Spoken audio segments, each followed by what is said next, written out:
halkan waa magaalada Holhol waxa soo gaaray barakacayaal ka soo cararay dagaalada ku ogan magaalada Laascaanood ee xarunta gobolka Sool kaasoo u dhaxeeya ciidamada xaqudurka gobolada Sool Sanaag iyo Cayn iyo kuwa xaqdarrada wada ee Somaliland barakacayaasha oo la hadlay warbaahinta ayaa ka warbixiyay xaaladda nololeed ay wajahayaan waxaana sheegeen in maamulka goonigoosiga ee Soomaalidiidka ay Somaliland uu geystay dhibaatooyin waaweyn waxaana hadaladooda ka mid ah sida tan بسم الله الرحمن الرحيم فوسي حاجم هذا هلكن كهادليسا waxa weeye waan soo barakacnay meeshaan joogno Holhol waxa weeye muusabixi ba hadii la ku rooyahay adduunka ku galgashay magaaladii dumiyay rag ilaayay masaajidada adduunka iyo meel aan dhaafin waxbarasho adduunka masaajido meel kasta waxaan uga baahanay caawimo degdeg ah inaad nasiisan hadii la ku rooyahay sidii ilaahay laga arki jiray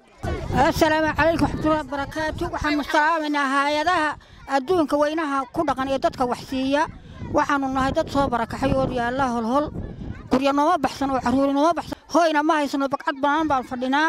tuulay arbaan u tagno naqaadi weyday waxaanu idinka codsanaynaa caawimo degdeg ah waxaan ugu caawin kartaan aad noo soo dirtaan oo degdeg ah ilaan soo dhir hoosteedanu joognaa waanu dayacanahay waxaan rabnaa inaad na soo caawisaan muusabixi karka wadna Allah gooyo rag nooba reebin oo dad nooba reebin oo dad nooba reebin oo guri nooba reebin oo dhakhtar nooba reebin bismillaahir rahmaanir rahiim magacayga waxa la yiraahdaa Xawa Bila Faarax waxaanu nahay dadkii Laascaanood ka soo barakacay caruuro dumar maanta wax walba ninkii biixid waa dadku u tarshaday baanu nahay gurigii waa dumiyay caruurihii waa laayay dadkii waa wada soo wada barakacay hantidii waa gubay ganacsadihii waa guuray magaaladii waa barakaciyay gurigiina waa dumiyay meel walba iskuulo wax barasho wax kasta waa naga dumiyay gurigii waa dumiyay dadkii waa laayay wax kasta waa waxay ka ilaahay meel ha nooga dhigo ilaahay aan u barinay ilaahay beedadiisa iyo beedkiisa nagaga celiyo waxaan joogaa tuulada Holhol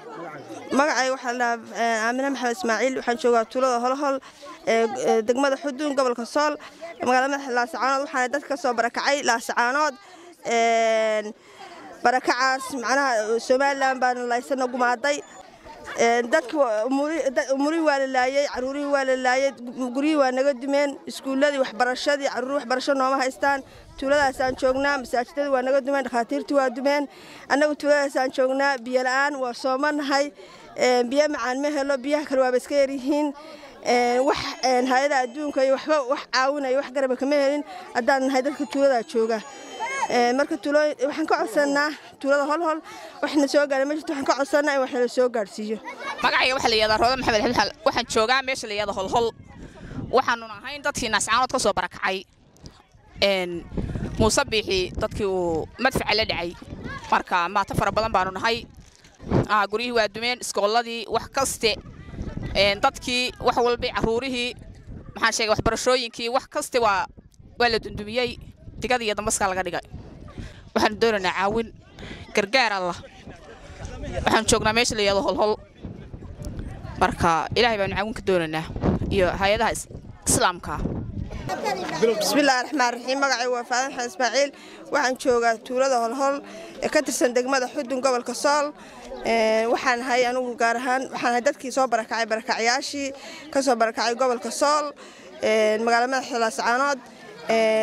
Somaliland waxay noo geysatay dhibaato waxa la isragayay waxaan suuqday guriyayga way dumisay annaga waana barakacisay hooyooyinkii umulay waa barakaceen ubadkii iyo hooyooyinkii waa iswaayeen wax joognaa Holhol macnaha wax hay'adaha ma arag wax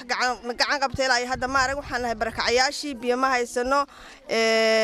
macnaha hay'adaha waxaan ka codsanaynaa wixii ay noogu talagaleen inay soo gaarsiiyaan si naxariis leh uga codsanaynaa assalaamu calaykum walow ay fara badan yihiin baahiyaha ka jira halkan dhibaatada ugu weyn haysata barakacayaasha magaaladani waa biyaha jilicsan ee macaan sida ay warbaahinta u sheegeen waa anigu Maxamed Maxamed Cawiil Kawte magaalada Holhol ee gobolka Sool